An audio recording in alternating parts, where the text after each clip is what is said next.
three beings flew together towards the west. With the help of the wind fairy, the journey was much smoother and safer. Luz and Mr. Drizzle didn't have to go against the wind anymore. Mr. Drizzle could fly stabler and faster. Luz could even open his eyes easily now. Beside them, Arrow kept talking and was asking about Luz.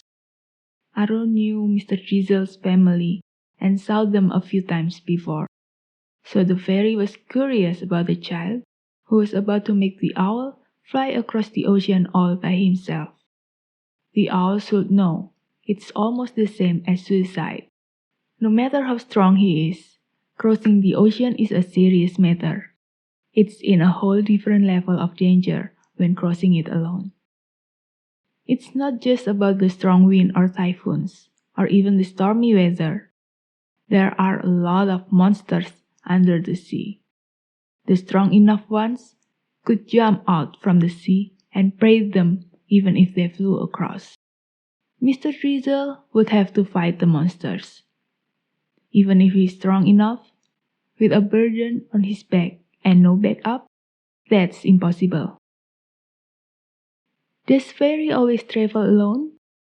Luz also curious about the fairy since he heard so much about them. Not all fairies, but most wind fairies love to travel alone. It is so free that way. My turn. What are you going to do once you meet your parents? Luz paused. He hadn't think that far. He just wanted to see his parents and told them he missed them so much. It would be nice if we all could live together, Luz finally answered. Now, do you have a contract with a magician, Arrow? No, I never make a contract in my life. I love my freedom, and I haven't found the right contractor for me.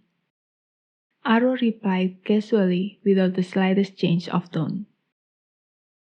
You seem to know a lot about fairies. Are you from a magician family, Luz? Yes, but I've not yet awoken. My grandma is a great magician.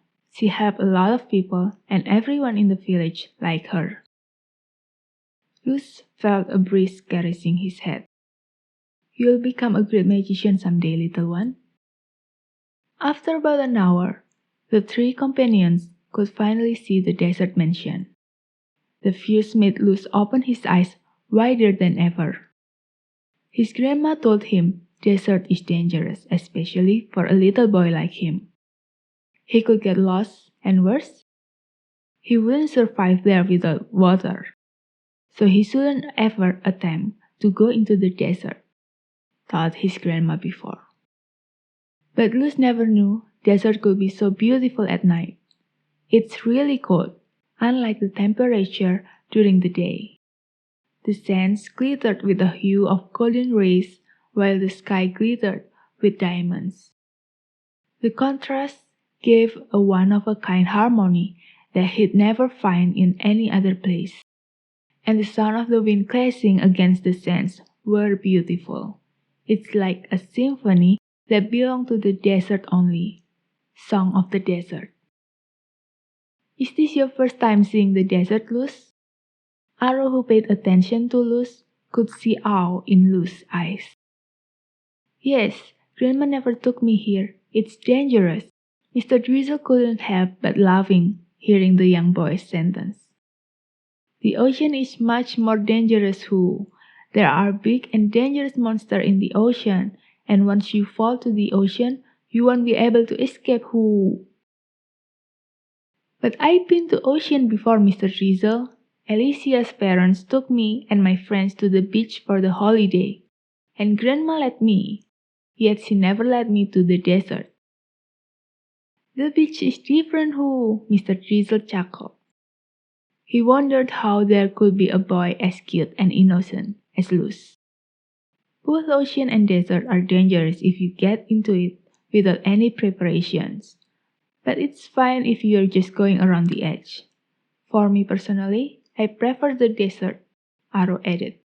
Why is that, Who? I just love playing with the sands. When I touch them, I love how it feels. It makes my whole body tingles. Aro hummed comfortably as he remembered the feeling.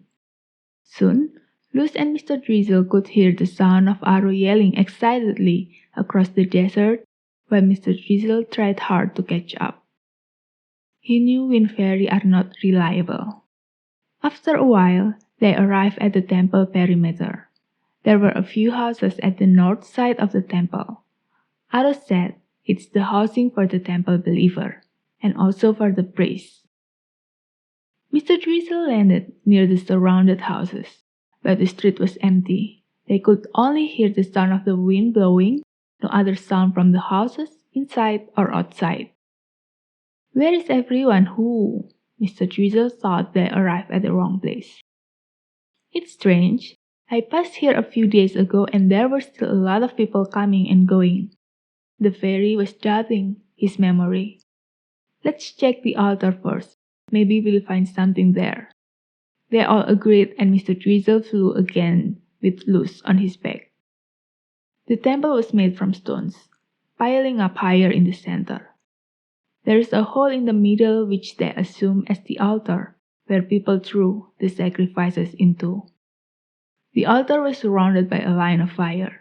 It illuminated the altar even at the darkest of time. There is only one bridge crossing the line of fire. There would be a priest guarding it usually, but in the meantime, Luz didn't see anyone. The three companions went across the bridge. They thought there would be something special in the center of the altar. They soon came close and saw a deep hole without the end inside.